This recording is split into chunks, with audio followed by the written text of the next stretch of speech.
Greetings, people. This is the Bellicose Nation. Now, you know, one of the small pleasures in life here at the Bellicose Nation is poking holes in myths, lies, and just plain BS. And that's why today, as we move towards the season of charity, I thought it might be fun to explore, when it comes to giving, who really cares?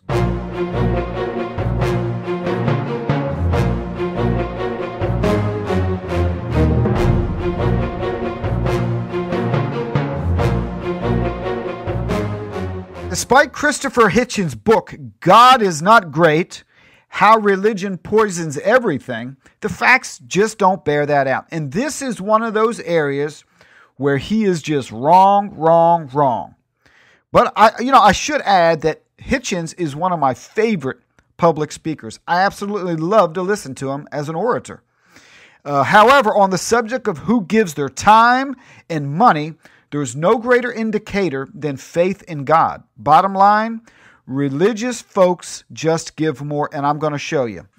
Now, I know what many of you are thinking. Oh, come on, man. Those folks are simply giving to their self-serving churches. You can't really call that giving.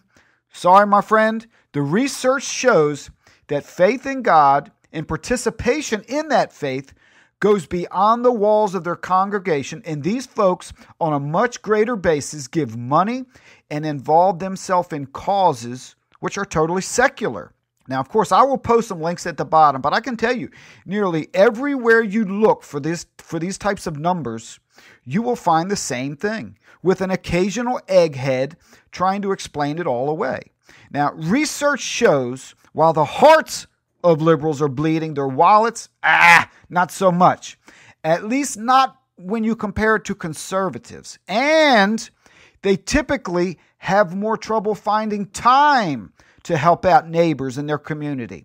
And the biggest reason is our liberal friends tend to be less religious. And as religion is the biggest indicator of who cares, that's just the fact.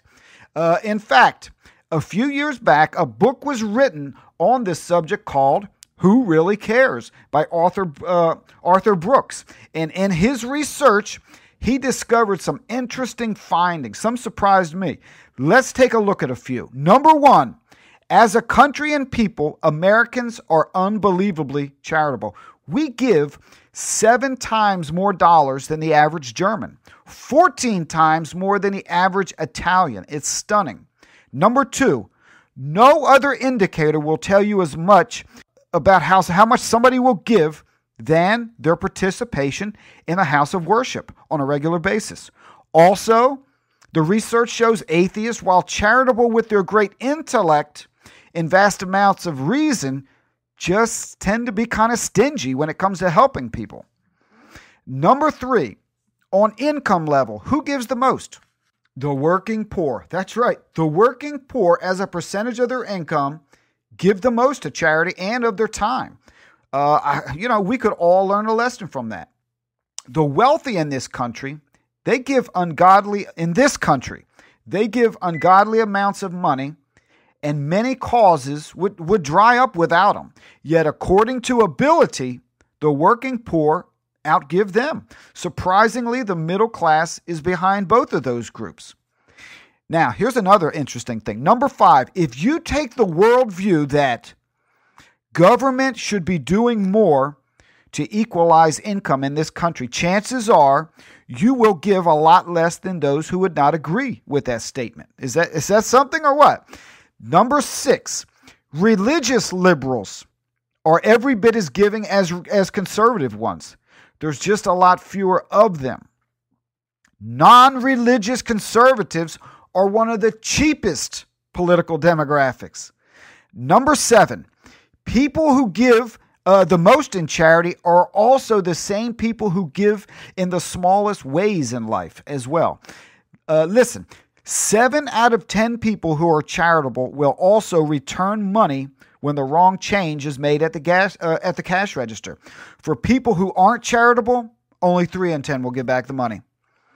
Even donating blood, who donates blood, has a strong correlation which follows this pattern of religion in giving. It's remarkable. Number 8, the data shows if two people, one religious and one secular, are identical in every other way, the secular person is 23 percentage points less likely to give than the religious person and 26 points less likely to volunteer. Number 9, when we look at which parts of the country give the most to help the poor, house the homeless, and give up a little of what they have, we see again, red states tend to be more giving, with Utah knocking the ball out of the park, my friends. Mormons. The most stingy state? Maine. Okay, in conclusion, my friends on the left, they often rejoice that this country is becoming less religious, and they say good riddance to the God factor, especially in public life. But, one can't help but wonder who will fill their shoes as the religious folks and their institutions fade away. Now, don't take my word for it. I tell you what, go to your local phone book. Do it now and look up social services and see how many private food pantries there are, how many homeless shelters and orphanages are out there that aren't there from a religious organization. And those few who aren't, call them up and ask which groups are more likely to come down and help out. You'll have your answer. Seriously, how many orphanages do you know which are the fruit of atheists?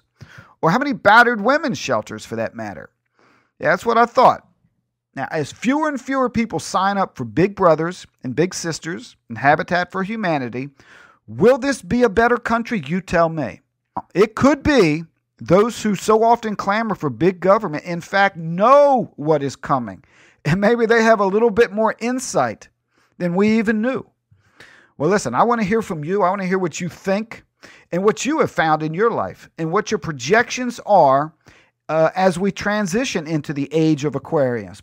Also, don't forget to subscribe and feel free to repost this on Facebook or wherever you think people may agree or disagree. Well, that wraps it up for today. This is the Bellicose Nation.